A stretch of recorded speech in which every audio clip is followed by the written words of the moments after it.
7:30 regarding the application of Adams Court Property Owners LLC with respect to their property in, I'll call it East Milton Square generally. This is an initial public hearing which is advertised relating to scheduling and logistics only. There will be no evidence taken at this particular hearing. The applicant here is requesting a comprehensive permit pursuant to General Laws Chapter 40B and the regulations thereunder to construct a 101-unit multifamily apartment building in East Milton. Also with me this evening via Zoom is Board Member Jeffrey Mullen and Board Member Nick Gray. So I've summarized the advertisement. This, as I indicated, is an application that was filed on November 24th, 2020. The applicant is represented by attorney Peter Freeman, and I think, Mr. Freeman, we have you on this. Yes. Welcome. Thank you. Welcome to beautiful Milton in snowstorm territory. Thank you.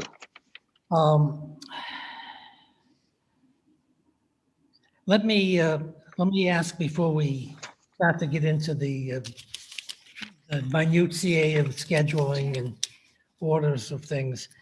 Are there any other attorneys present tonight who are going to be representing any other parties or neighbors in this particular application? Okay, I don't hear of anybody. I see. Oh, wait a minute.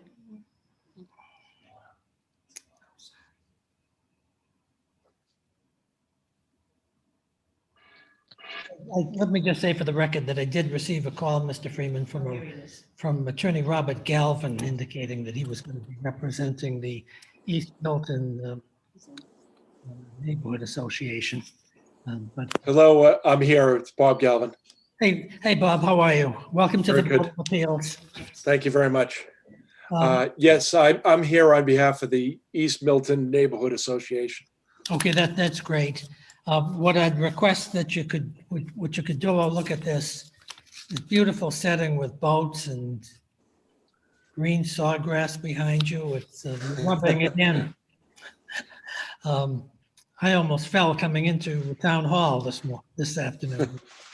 So let me ask if there's any other attorney who's present virtually who intends to enter an appearance on behalf of any other party or interested person in this proceeding.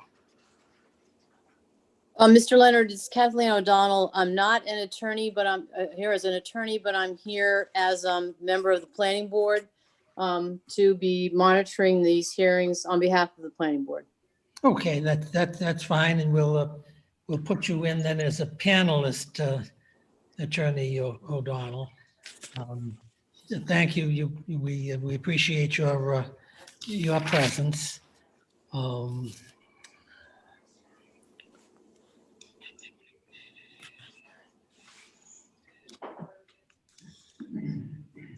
Let me just, for those present virtually who are not attorneys, we have a record here that consists of the application that the applicant filed with a lot of schedules and plans and technical information dated 11/24/2020.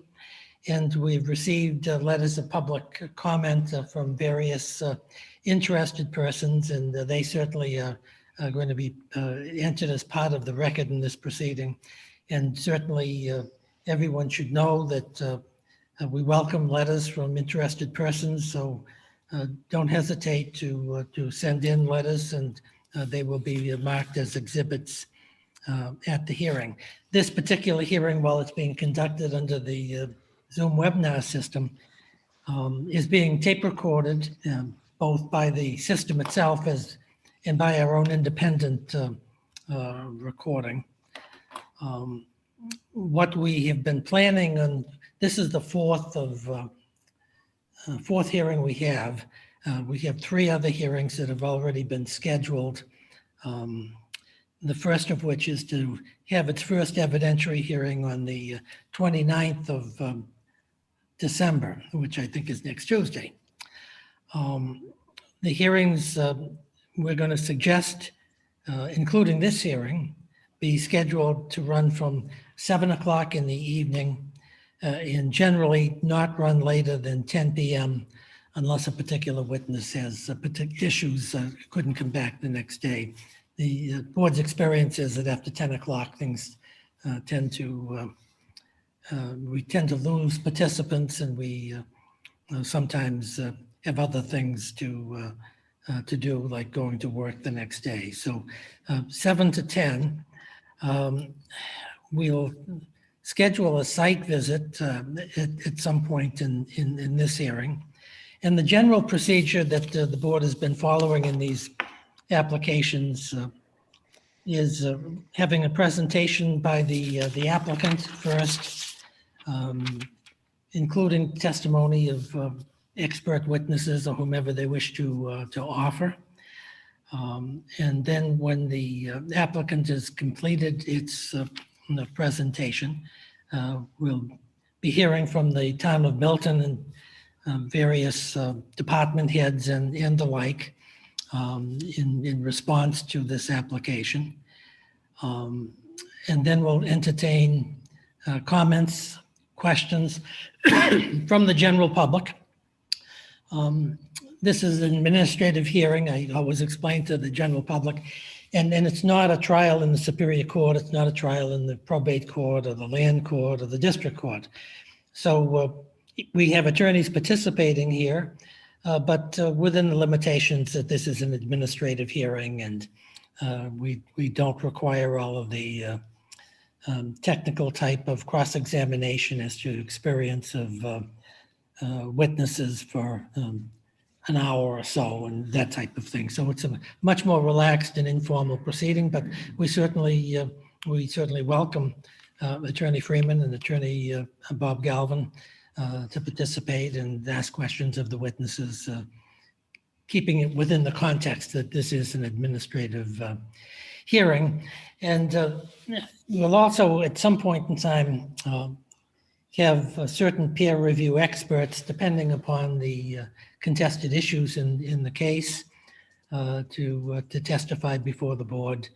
They obviously can be questioned by Mr. Freeman and by Attorney Galvin.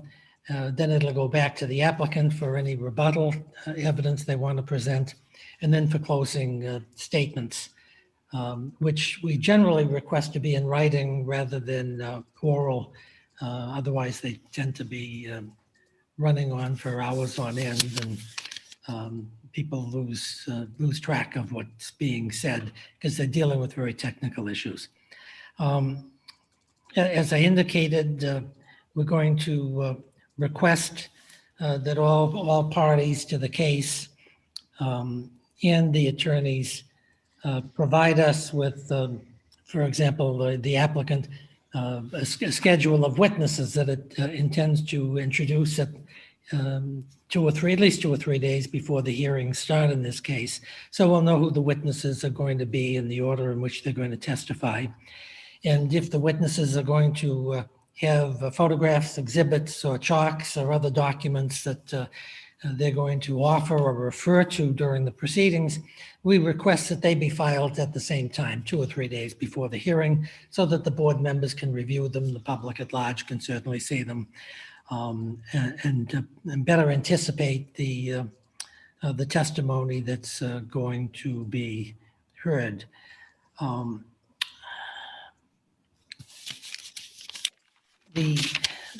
The issues in this particular case are complicated, and regretfully, it's the 4th case that we have, and that's why we had to schedule this administrative hearing today on the 22nd of December. We apologize to anybody for any inconvenience.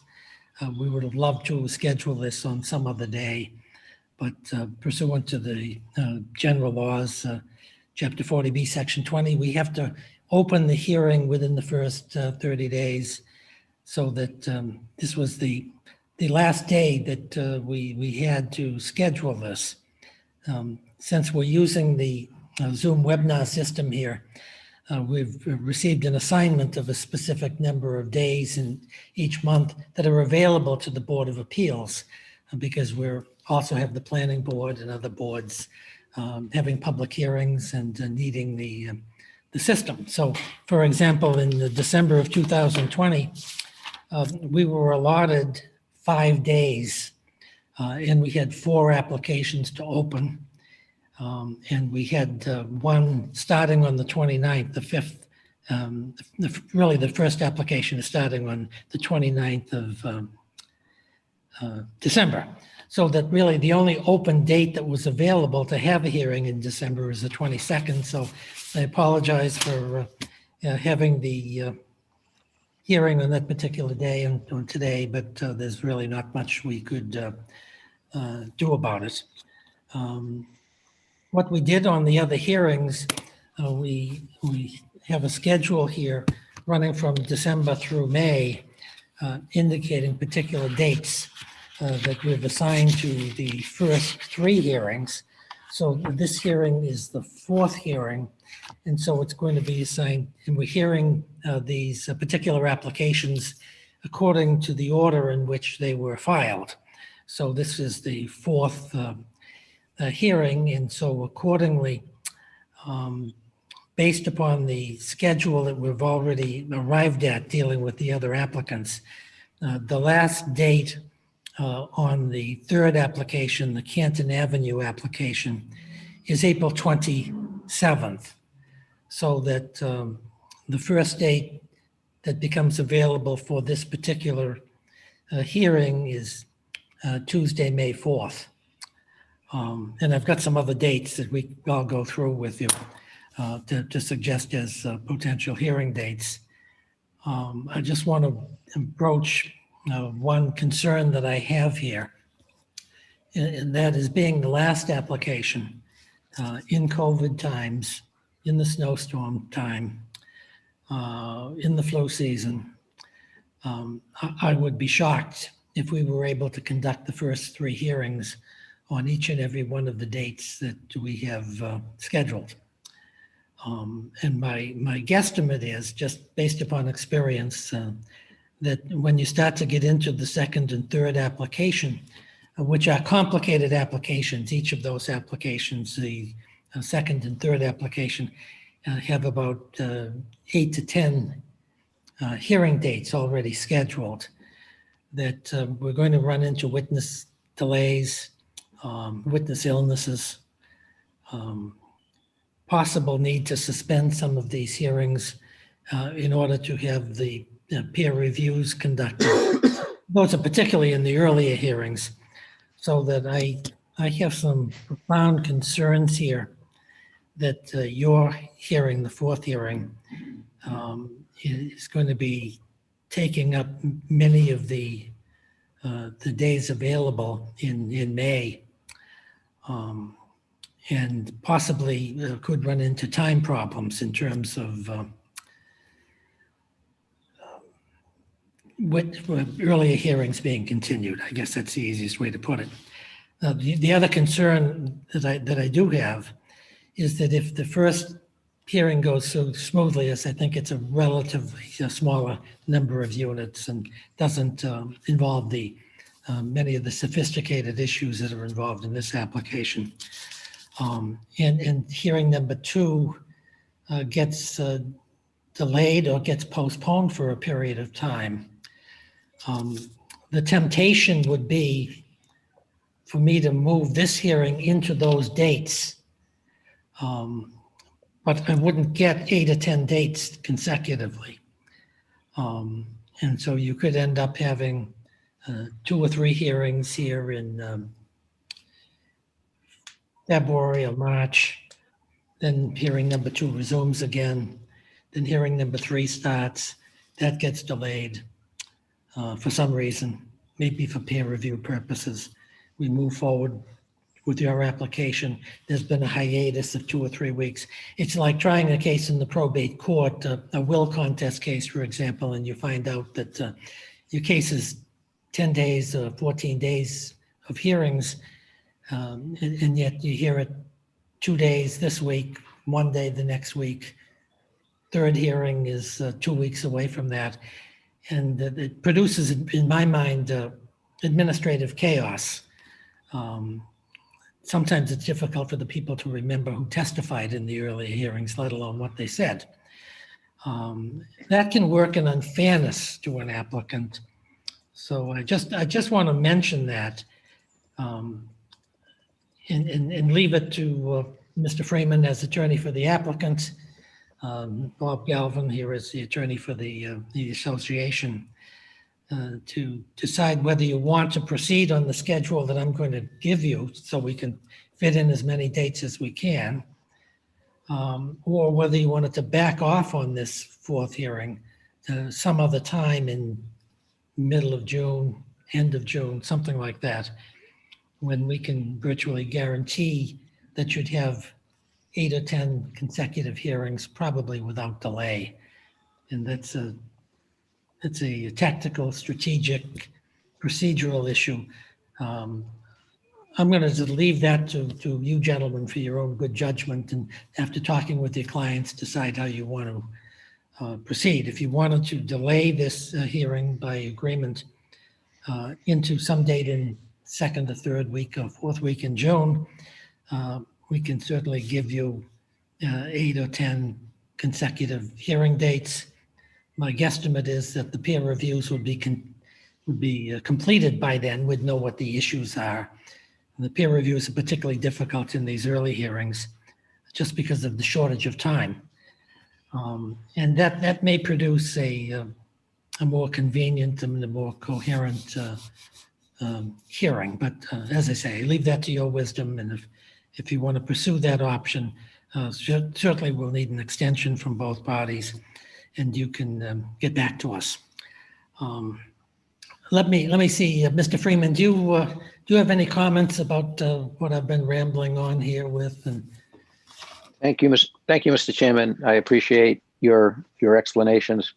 And I would say this, notwithstanding that we do understand the limitations and difficulties created by Zoom and the pandemic and all of that, I would say that the reality is to start essentially 4 to 5 months from now on the substantive issues is quite a long time. 40B is supposed to be expedited, and we're always reasonable about juggling.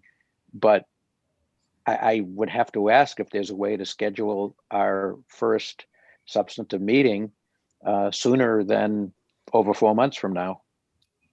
well, I don't have a date. If I had one date, I'd try to fit you in.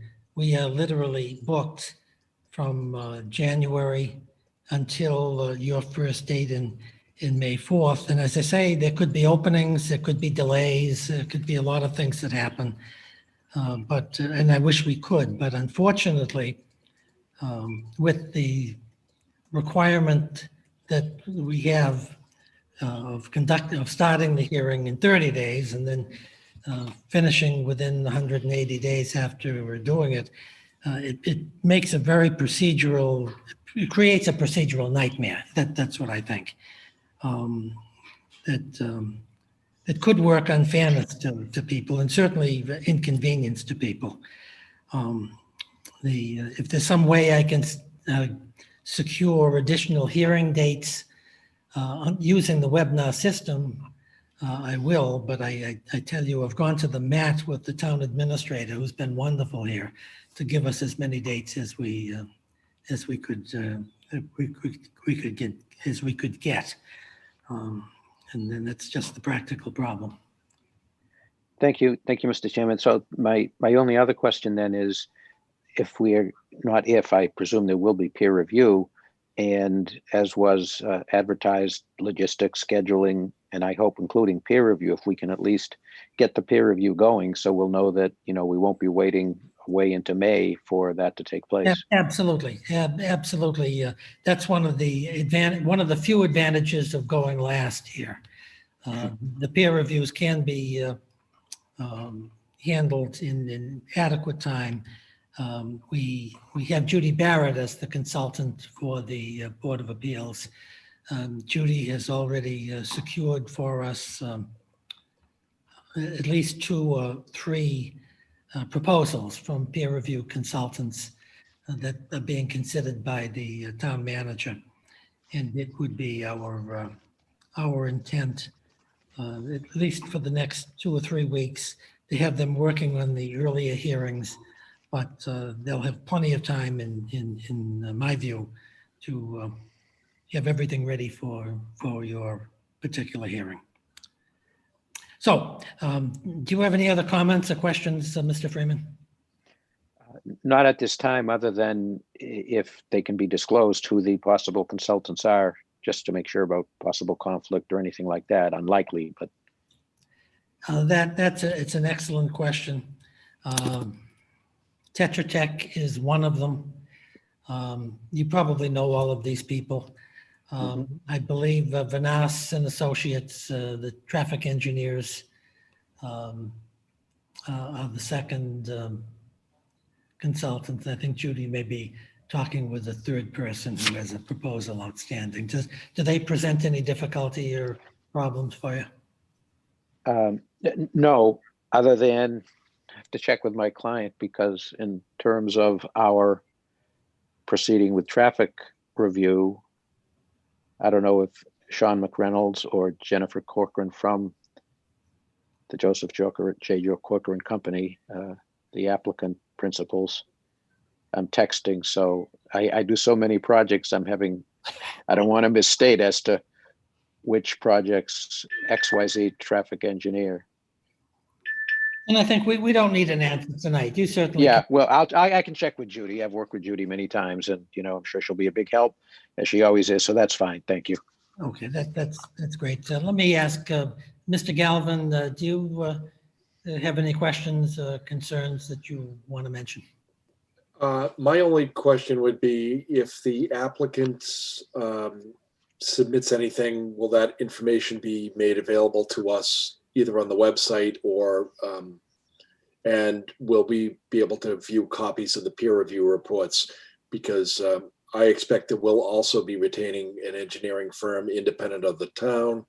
And I'd like that information to be accessible to us so that we can have it looked at on behalf of our particularized interests. Sure. I think the usual procedure, which we always follow here, is that with respect to the attorneys involved in the case, anything that is submitted to the board via documentary evidence, emails or whatever, that all parties be copied on those submittals. Sometimes we have difficulty getting interested persons or neighbors to weigh in on that. But we encourage all participants, neighbors, anyone else who submits anything to try to keep in mind that Mr. Freeman and Mr. Galvin should get copies of them. To the extent that they don't do that, and that's a frequent occurrence in my view, that what we do is we'll make copies, or we'll forward copies to you via email. Beverly Sutton, the senior clerk of the board, will take care of that. So there'll be no surprise evidence in the case. Okay, thank you. Okay, let me give you the dates here that I have from our schedule that would be available for this particular application. We have May 4th, May 5, May 6th. That's Tuesday, Wednesday, Thursday. Then May 11th,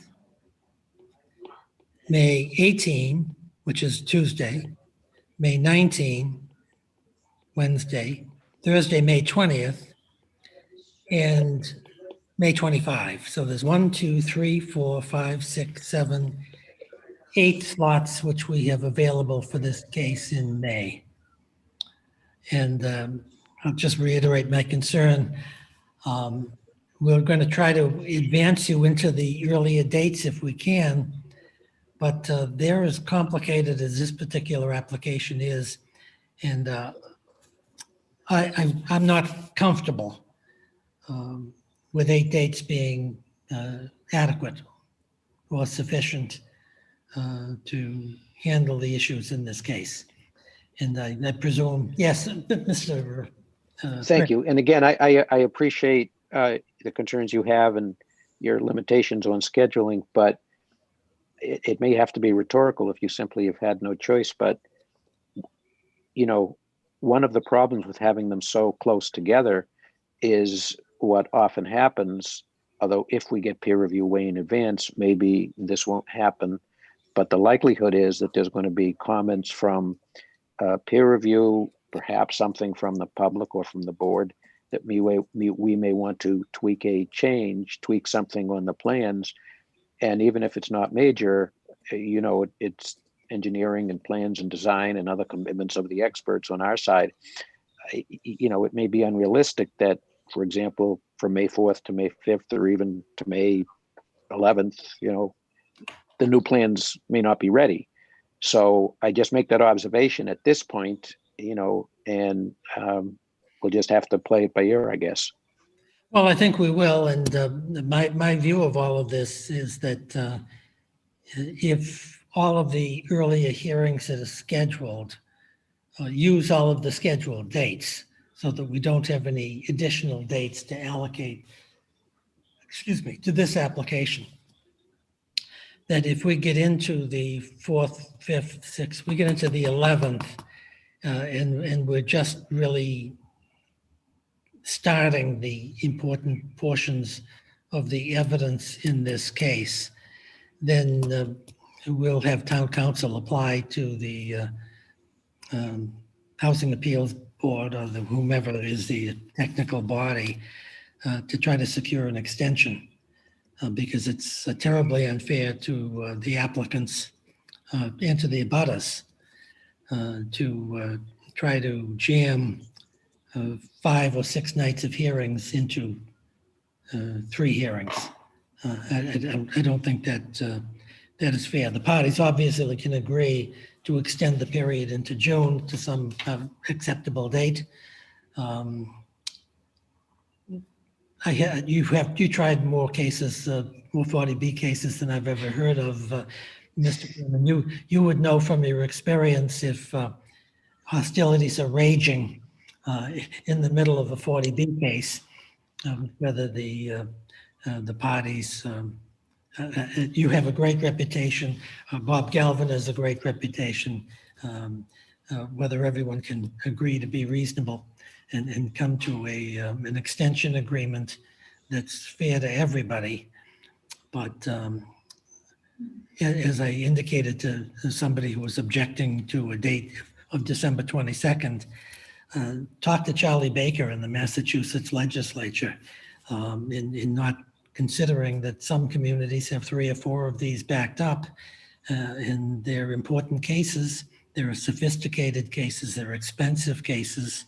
You want a fair hearing, and we're in the unenviable position of having to try at least 3 very complicated cases with within the 180-day period. And as you indicate, there are all kinds of issues. Engineers are busy, and when you couple that with COVID and weather and everything else, I hope not.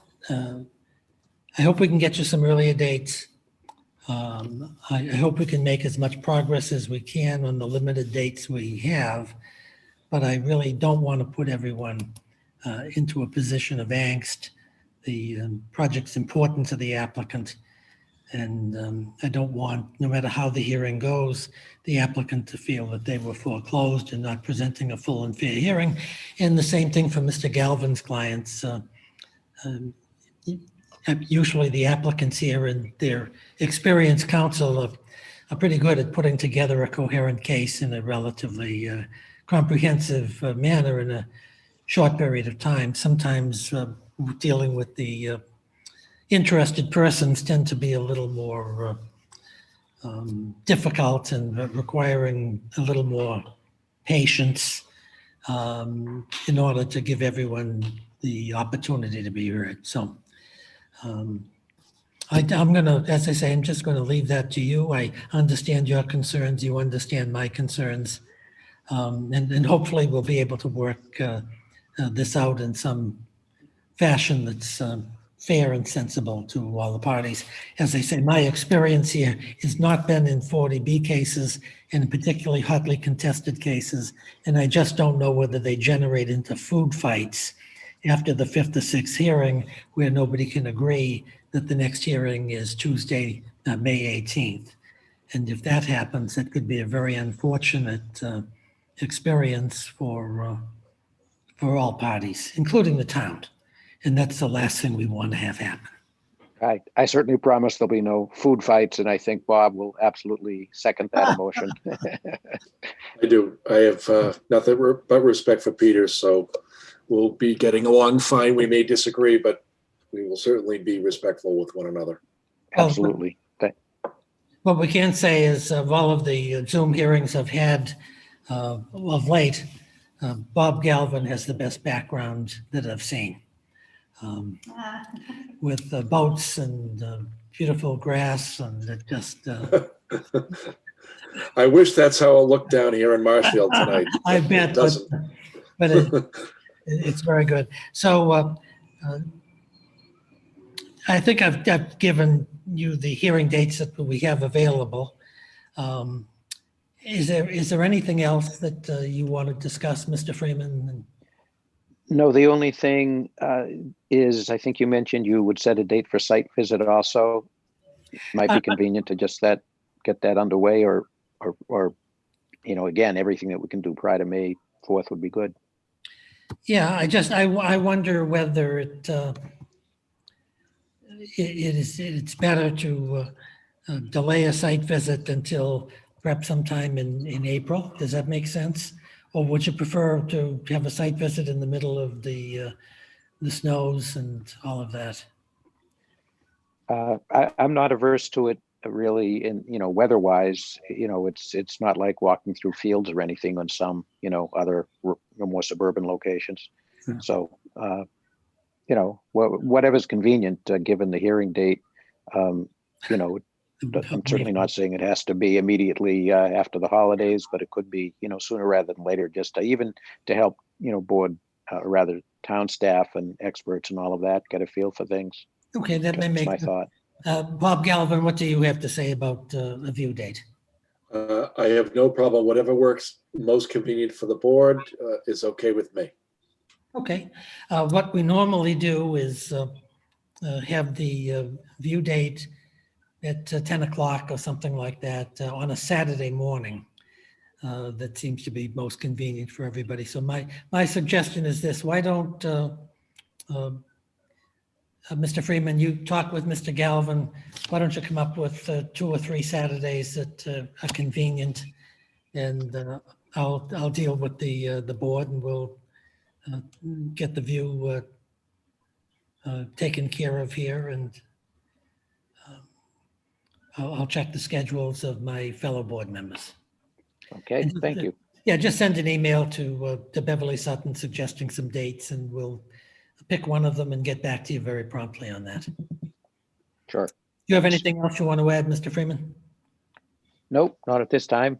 Okay, Bob Galvin, how about you? The only thing I was going to suggest is I am kind of concerned. I agree with Mr. Freeman that if the board came up with a request for a few different things, or we suggested something that might involve a project change, they may not be able to create a updated set of plans in a week even, and it may be necessary. One of the things I've done in the past when I knew that timing was an issue in one of the towns that I represented is I did contact DHCD early on, explained the circumstances that faced the town that I was involved in, which was also facing 3 40B projects at the same time. And I know this is your 4th, and maybe there's others coming, but we wrote to DHCD and asked for an extension of the 180-day time frame, and I think that might be necessary. And I think if you alert them now, it might be helpful if there are no earlier dates to begin the hearings. Mr. Freeman, what do you think on that issue? That's certainly a reasonable suggestion. I know the limitations that have existed, we already discussed, and I certainly am aware of the emergency legislation that was ended as of December 1st, where at the time the timeframes were suspended. I suppose it's, looking backward and, we are where we are. I know many towns did schedule hearings to try to avoid backlogs, but, we are where we are, and I understand, all that you're saying is in good faith. I respect that. So, I'm not going to kid anybody in this circumstance. What Bob just suggested, if the board thinks that's necessary at this time, I would not say that's unreasonable. No, We certainly would not. We certainly wouldn't agree to an open-ended extension, but I do understand, both where you're at and the reason Bob suggested that, and that is a legitimate suggestion, reasonable. yeah, I think it's a very fair and very reasonable suggestion, and with nothing to lose, I think we have an obligation not only to the parties but to the board to advise them of potential difficulties. Hopefully, we can work it through. And I'll talk with my fellow board members, but I think that's an excellent suggestion, and there's certainly I think the department would welcome that type of forewarning, with the hope that we're still able to accomplish this within the dates that we've scheduled. My real concern is more not really going too late into May, but it's cutting up this hearing into 5 or 6 blocks that are not coherent and consistent, and having the hearing come down to the 8th or 9th hearing in May, and the public can't remember what was said in February 23rd, and likewise the board can't, and have to start reviewing tapes and all of that. I've had many instances where judges couldn't remember who even testified in the earlier hearings, and it can be exasperating, and I don't think it's fair to the parties, considering everything that's at stake here. So that's why I do want to try to advance it earlier if I can, but then at the same time I'm apprehensive that if I do that, I just create an administrative chaos in the hearing process. I guess we'll just have to play that by ear. If 4 or 5 dates were available, it may make it convenient and reasonable to do it. If one date was available, it probably isn't worth everyone's time. I think the clients are answering your question, Mr. Freeman. We're all set. Okay, that's fine. So what we'll do is we'll wait till we get a letter from you, schedule a view, knock that off. I would think that sometime next week, we're going to be exhorting the town manager to accept the peer review contracts. If there are any other parties that are going to be retained, we'll send both you and Mr. Galvin a notice of those potential peer review witnesses to be sure that there's no conflict involved. But we'll try to get these people retained as quickly as possible. And I think just as both Mr. Freeman and Bob Galvin suggested, the earlier we can get the peer reviews here, then the better off the process is going to be. The more knowledgeable the parties will be. Maybe goodwill can be shown, and maybe some type of modifications can be offered or suggested, and there's just a lot more wiggle room in the process than getting peer review hearings late in May, when they just tend to be meaningless. So we will. Judy Barrett should be present tonight. I don't see her here. I'm here. Oh, I'm very much here. Oh, there she is. So Judy, do you want to say anything about getting the peer reviews going and done earlier rather than later? So I did email the town administrator after I spoke with you this afternoon, and to just coordinate the engagement of those consultants. And I don't see any reason why those peer reviews couldn't start now. I mean, after the holidays, I'm sure. I don't see a problem with that. With regard to the schedule, I mean, aside from the fact that the board does need to pick a date certain to continue to this evening, the other possibility besides asking the Department of Housing and Community Development to bless an extension, I mean, the applicant could simply agree to start the 180-day clock when the first evidentiary hearing starts, which let's say it's May 4th or whatever the date is. I mean, the applicant could agree to do that in writing, file that with the town clerk, and then you don't need to wait for DHCD to respond. So I would just, suggest that as well, that it may be something that can be worked out at this level, which would be fine. Well, If I may, Mr. Freeman. thank you. The only problem with that is, and we certainly absolutely want to cooperate as we have even through the application process with the state subsidizing agency, Mass Housing. The only problem with that is we're shooting in the dark. And if, there are, I don't expect it because we think we have very good plans and meet professional standards and all of that. But if there are severe comments, be it from the peer review or even in the first few nights of hearings from the board or from neighbors and all of that, and it looks like, there's going to be the need for some time and adjustments, effectively are saying, that we agree that the hearing process will be about a year. And I just can't do that without a sense for where we're at that time. I certainly assure you that if we think that it's moving along at that time, efficiently, and, we're working with everybody and that things can be worked out, I can't think of a time when I have not recommended to a client that we extend the 180 days at that point. But I just think it's really premature. And, frankly, Judy candidly puts an applicant on the spot unfairly for that to be proposed at this point. Oh, and again, as I said, though, it may be totally reasonable circumstances where DHCD would consider it. That's why I was very candid and said, in no way trying to stop you from doing that. That's why I said that Bob's idea is a good one. It's fair from your viewpoint. And, if that happens, then that's part of the process and we would certainly live with that. But, especially since, to give a long extension way ahead of time, I, can't properly advise my client to do that. So That's entirely your call. And I understand that. I just always try to prefer to work things out locally instead of getting DHCD involved. But if that's what the town has to do, then that's what I understand. But, I hope you recognize, I'm sure the board does, that, in no way am I being difficult or trying to be difficult. It's just, it's an unusual circumstance. Call it because of COVID or whatever, that, we're anticipating things that we don't know yet. And so, I don't place blame. It's just I'm being candid and doing what I believe is appropriate for everybody under these circumstances.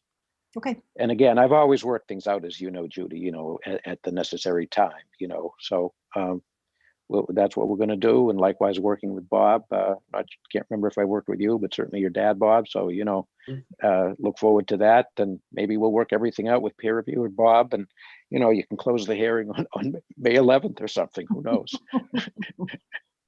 They'll give you Citizen of the Year award if you do that. Okay. I think that your suggestion is right on the screws. I think Judy's suggestion was a reasonable offer. We have no doubt whatsoever that there's going to be a cooperative attitude on behalf of all of the parties here. And I do think it's important for the board to write to DHCD and just advise them as to the procedural position we're in. So otherwise they'll take the position, why are you writing to us the last date or the last month? And that's not fair to anyone. So I think, and I think in the letter to DHCD, which I will prepare, we'll copy you in on it, and it will certainly be a productive letter indicating the cooperative nature of all of the parties here.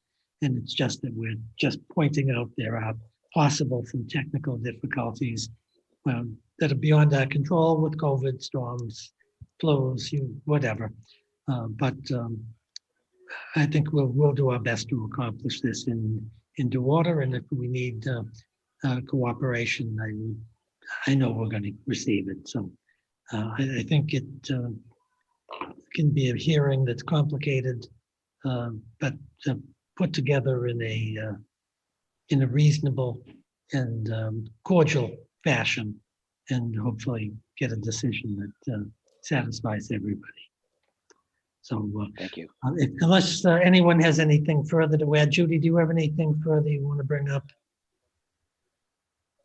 No, I don't have anything more to add other than just wanting to know what date we're going to get together again. So we just need to continue to a date certain is all. Well, we have. It's May 4th. Okay, so that's determined then. All right. Thank you. I mean, that's what we should do. It's the first date that's available. But as I say, if we can move these dates forward, I certainly will. And if anyone has any questions as we're going along here, don't hesitate to call Beverly Sutton or send me an email or call me, and because we want to have free communications here and keep everyone informed and keep all of the clients up to date as to everything that's happening. So if there's no other further issues before us tonight, I don't hear any other comments from any of the attendees or persons present. Let me wish you all a happy holiday season, and we'll look forward to receiving your suggested date for the view. Okay? Great. Thank you very much. Thank you. Happy holidays. Thank you. Happy holidays. We're in adjournment. Thank you. Bye-bye. Thanks.